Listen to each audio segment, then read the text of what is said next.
बिस्मिल्लाहिर्रहमानिर्रहीम। Class 10 exercise 7.3 इसका question number जो है 3 आज डिस्कस करना है। ठीक है जी। क्वेश्चन नंबर 3 में कहता है right the closest quadrantal angles. ठीक है, क्वाड्रेंटल एंगल कौन से होते हैं? मैंने बताया था कि ऐसे एंगल जो क्वाड्रेंट के ऊपर होते हैं, ठीक है ना, ये एक्स एक्सिस और वाई एक्सिस के ऊपर जो एंगल्स होते हैं वो क्वाड्रेंटल एंगल्स कहलाते हैं। ठीक है, जैसे 0 डिग्री, ये मैंने ना कुछ लिखने की कोशिश की है, मैं थोड़ा सा एक्सप्लेन कर देता हूँ ताकि आपको प्रॉब्लम ना आए। ये सारी बातें मैंने इसलिए लिखी हैं कि आप अंडरस्टैंड कर सकें। आप किसी भी एंगल को, वो प्लस हो या माइनस हो, डिग्री में हो या रेडियन में हो, तो आपको पता हो कि क्लोजेस्ट क्वाड्रेंटल एंगल क्या होते हैं। ये 0 डिग्री, यहाँ पे एक्स एक्सिस ये है, ये वाई एक्सिस है, एक्स डैश एक्सिस है, ये वाई एक्सिस है और ये वाई डैश एक्सिस है। यहाँ पे 0 डिग्री होता है एंगल, यहाँ पे 90 डिग्री को रेडियन में π/2 कहते हैं। ठीक है जी। यहाँ पे 180 डिग्री एंगल होता है, 180 को आप रेडियन में पाई कहते हैं, जहाँ पे पाई रेडियन में पाई होगा। यहाँ पे एंगल जो होता है वो 270 होता है, 270 को रेडियन में कहें तो 3π/2 होता है। ठीक है, तो यहाँ पे वापस पूरा चक्कर ले लें तो यहाँ पे आके एंगल 360 होता है, 360 को रेडियन में कहें तो 2π आप कहते हैं। ठीक है जी। तो ये मैंने लिखा हुआ है, ये मैंने एंगल बताए हैं, ये एंटी क्लॉकवाइज रोटेशन में बताए हैं। अगर आपका जब पॉजिटिव एंगल होता है तो आपको पता है आप एंटी क्लॉकवाइज रोटेट करते हैं, जब नेगेटिव एंगल होता है तो क्लॉकवाइज रोटेट करते हैं। जब क्लॉकवाइज रोटेट करेंगे तो यहाँ पे 0 डिग्री, ठीक है जी, 0 डिग्री, यहाँ पे -90 डिग्री, -90 मीन्स -π/2, यहाँ पे -180 डिग्री यानी कि -π, इधर जो है वो -270 डिग्री यानी कि -3/2 डिग्री, 3π/2। और जब मुकम्मल चक्कर लगा के क्लॉकवाइज आप मुकम्मल चक्कर लगाते हैं तो यहाँ पे आके -360 डिग्री यानी कि -2π होता है।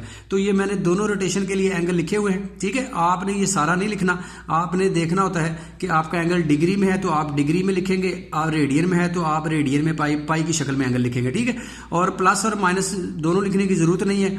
जब आपका एंगल प्लस होगा तो आप सिर्फ प्लस के हिसाब से लिखेंगे। ठीक है, अगर माइनस होगा तो आप माइनस के लिहाज से लिखेंगे। ये मैंने आपको समझाने के लिए सारे इकट्ठे लिख दिए हैं, अदरवाइज आपने अपने एंगल के हिसाब से जो सवाल आपको आता है उसके अकॉर्डिंग सिर्फ लिखना होता है। ठीक है जी। तो मैंने ज़रा आपको एक्सप्लेन करने के लिए ऐसा लिखा, ये नज़र आ रहा है कि जो हमारा क्वेश्चन नंबर 3 का पार्ट 3 है जो सिलेबस में है वो है -π/4। ठीक है, -π/4 को एक तो हमने स्टैंडर्ड पोजीशन में कर लिखना भी है। स्टैंडर्ड पोजीशन मैंने प्रीवियस लेक्चर में बताया था कैसे लिखते हैं। एक तो आपने इसको लोकेट करना है, उसके बाद इसके क्लोजेस्ट क्वाड्रेंटल एंगल बताने हैं। -π/4 बाज़ दफ़ा डायरेक्ट एंगल रेडियन में हो ना तो उसका क्वाड्रेंट बताना और उसको एग्जैक्ट एंगल क्या है अंडरस्टैंड करना मुश्किल होता है। आप थोड़ा सा ना रफ में, जिस तरह मैंने किया है, आप जो एंगल रेडियन में है तो उसको डिग्री में बदल के तो आप चेक कर लें तो आपके लिए आसानी हो जाती है।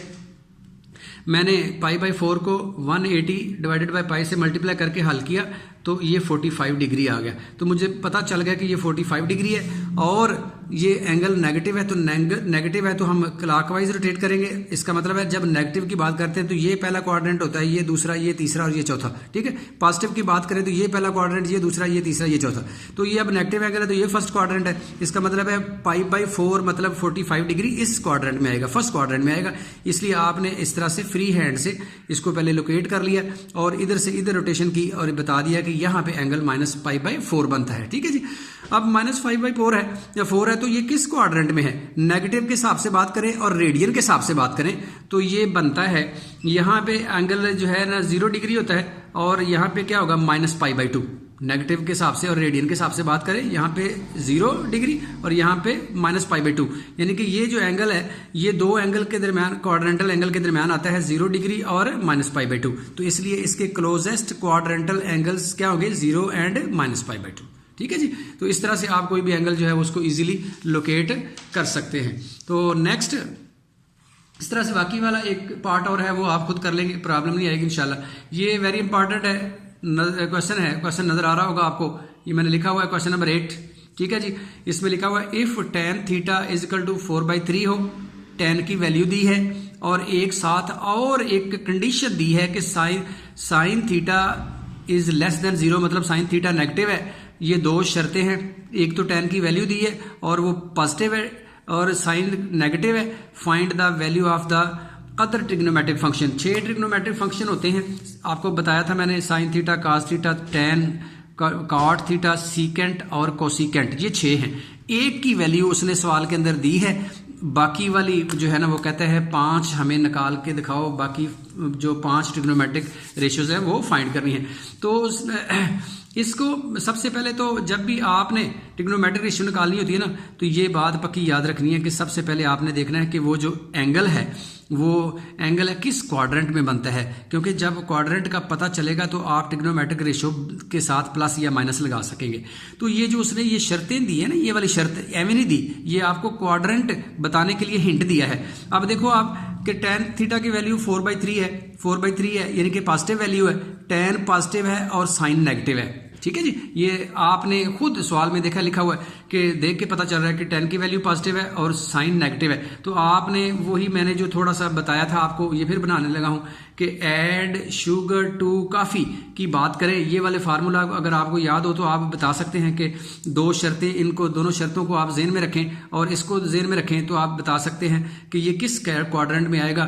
टैन पॉजिटिव है तो टैन पॉजिटिव फर्स्ट क्वाड्रेंट में भी होता है और थर्ड क्वाड्रेंट में भी टैन पॉजिटिव होता है। अब उसने ये शर्त लगा दी कि साइन नेगेटिव है, इसका मतलब है साइन नेगेटिव है तो ये पहला क्वाड्रेंट तो हो नहीं सकता, फिर टैन पॉजिटिव और साइन नेगेटिव ये दोनों इकट्ठी शर्तें किस क्वाड्रेंट में पूरी होती हैं, थर्ड क्वाड्रेंट में पूरी होती है। तो इसका मतलब ये हो गया, इन दोनों शर्तों को अगर आप देखें तो इसका मतलब है कि ये थीटा जो है ना इन थर्ड क्वाड्रेंट लाई करता है। ठीक है जी, ये सबसे पहले आपने क्वाड्रेंट बताना होता है, अगर सवाल में नहीं दिया, बाद सवालों में ये क्वाड्रेंट दिया होता है उसने कि थीटा किस क्वाड्रेंट में लाई करता है, जिसमें नहीं बताया होता उसमें आपने खुद ढूंढना होता है। तो ये थर्ड क्वाड्रेंट में एंगल बनाने के लिए रास्ता थोड़ा सा बनाना पड़ता है, X axis, X dash, Y axis frame बना के। तो थर्ड क्वाड्रेंट में आप इस तरह से एक लाइन लगाते हैं, ठीक है, उसको ऊपर वाले के साथ इस्तेमाल आ जाते हैं तो ये एक राइट एंगल ट्राइंगल बन जाती है। थीटा के सामने परपेंडिकुलर होता है, 90 के सामने हाइपोटेनस होता है।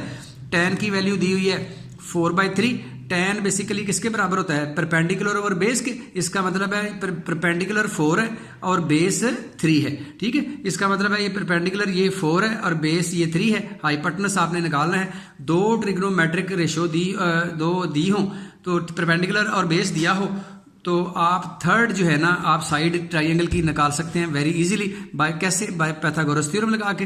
पैथागोरस थ्योरम आपको आता है, हाइपोटेनस का स्क्वायर इक्वल होता है perpendicular square plus base square के।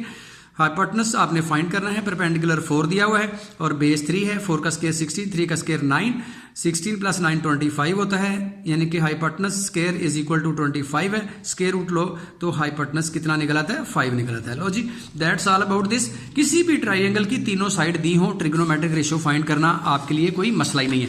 ये मैंने अभी तक जितना किया है सिर्फ ये तीनों साइडें इसकी फाइंड करने के लिए ट्राइंगल की। अब आप बड़ी आसानी से 6 की 6 ट्रिग्नोमेट्रिक रेशियो लिखिए। ठीक है, तो इनके बारे में आपको पता भी हो कि some people have curly brown hair through proper brushing वाला एक मैंने फार्मूला बताया था, इसके मुताबिक आप लिख सकते हैं कि साइन बराबर होता है परपेंडिकुलर हाइपोटेनस, कास बराबर होता है बेस ओवर हाइपोटेनस, टैन बराबर होता है परपेंडिकुलर ओवर बेस, काट टैन का रेसिप्रोकल होता है, ये परपेंडिकुलर बेस है तो ये बेस ओवर परपेंडिकुलर होगा।